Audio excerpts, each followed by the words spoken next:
trying to get straight or get out. And in sport, West Indies spared being relegated after the ICC includes the team in a test league.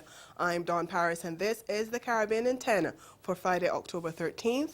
I'll be back with the details after the break.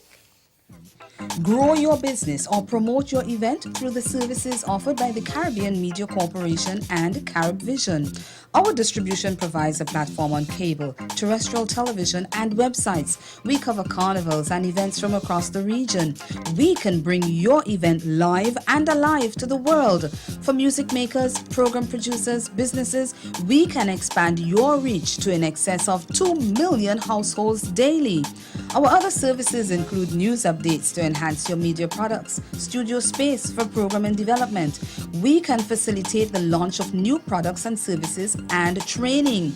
Contact us and we will help you unleash your creative ability, develop products and services, and provide the medium to watch them grow. Contact Loretta Skeet at cmccaribbean.com or call her 1-246-467-1044 or 1-246-253-3889. Call and book your carnival or event today. Just last month, Hurricane Irma belted through several Caribbean islands, causing major damage. The Turks and Caicos, St. Martin, Barbuda, and the British Virgin Islands were a few of the islands affected. At least 134 persons died. 2 weeks later, Hurricane Maria took the same path, compounding the damage. This time, Dominica was hardest hit. 88 persons were killed.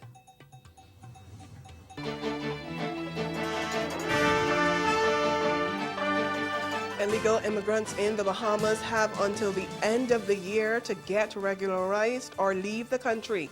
And Prime Minister Dr. Hubert Minnis warned that aggressive pursuit and deportation will be the fate of anyone who does not comply. In an address to Parliament, he said illegal migration was a vexing problem which his administration intends to fix. Last month, Minnis said an independent board would be established to review applications for citizenship to ensure politicians are not able to abuse the process by which citizenship is granted. Those migrants who are here illegally must leave by December 31st, 2017, after which they will be aggressively pursued and deported. This applies, Mr. Speaker, to all nationalities. Yes. Those Bahamians and residents who employ illegal migrants have until December 31st, 2017 to regularize these individuals or stop employing them. The Antigua and Barbuda government has slashed the cost of citizenship under its Citizenship by Investment program in half. This is amid concern that the CIP has performed poorly so far this year. Prime Minister Gaston Brown told Parliament yesterday that the cost for citizenship has been reduced to $100,000. Under the CIP, a foreign investor is afforded citizenship in return for making significant investment in the socio-economic development of the country. But Brown acknowledged that over the last 2 months, only 3 CIP applications had been submitted to the authorities in Antigua and Barbuda. He told legislators that Dominica and other countries in the Eastern Caribbean have been doing extremely well with an option price at $100,000 and Antigua and Barbuda will fall in line. Amar Spencer Sayers of ABS News reports. According to Prime Minister Brown, the slashing of the cost is necessary in order for the estimated $150 million to be raised to rebuild Barbuda and to stabilize the economy on the mainland. We have estimated that the impact of this hurricane on our revenues will be for at least a year.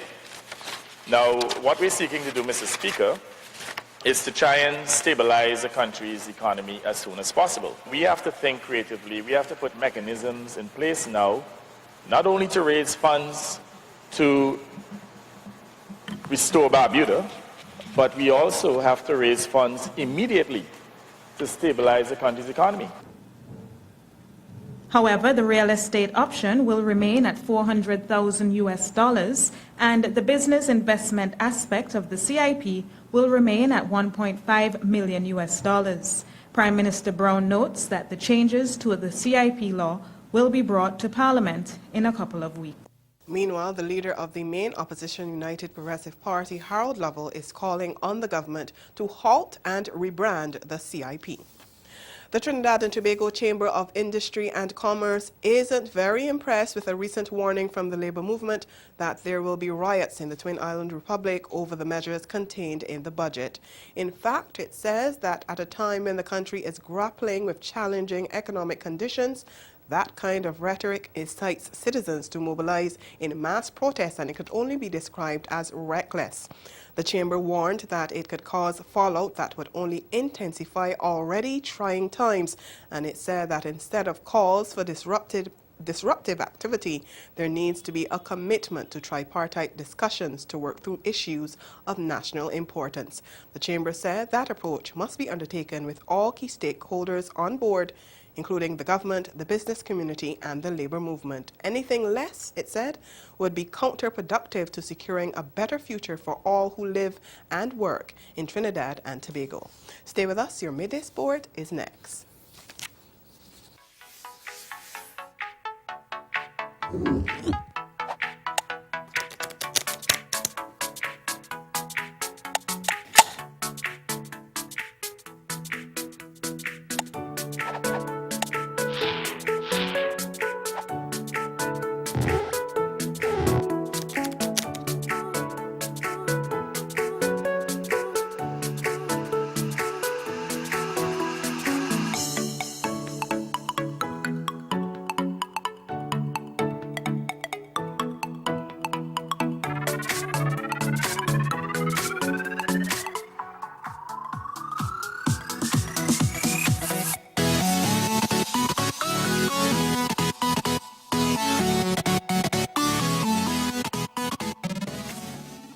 You are a tribal member, aren't you? I'm an enrolled member of the Rosebud Sioux Tribe, and I was born and raised in Cologne.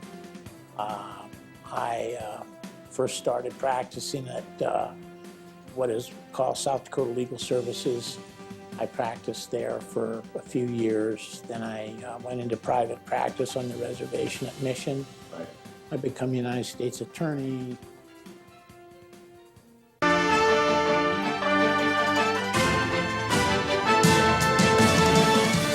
Affairs West Indies would be relegated into a second tier of Test cricket were today allayed when the former world champions were included in a 19 Test league scheduled to begin in 2019. Cricket's world governing body, the ICC, approved the new structure at their meeting in Auckland, while also giving the nod to a 13-team one-day international league, which is set to start in 3 years' time.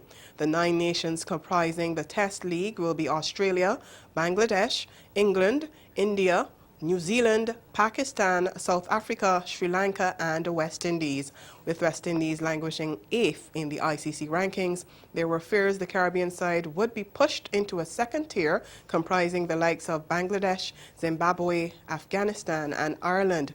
The Test League will comprise the top 9 ranked sides who will play 6 series in a 2-year span, 3 home and 3 away. Each series will range from a minimum of 2 tests to 5 and will result in World Test League Championship finals. And that's Caribbean in 10. Join us again this evening at 6:30, the Caribbean Newsline. Good afternoon.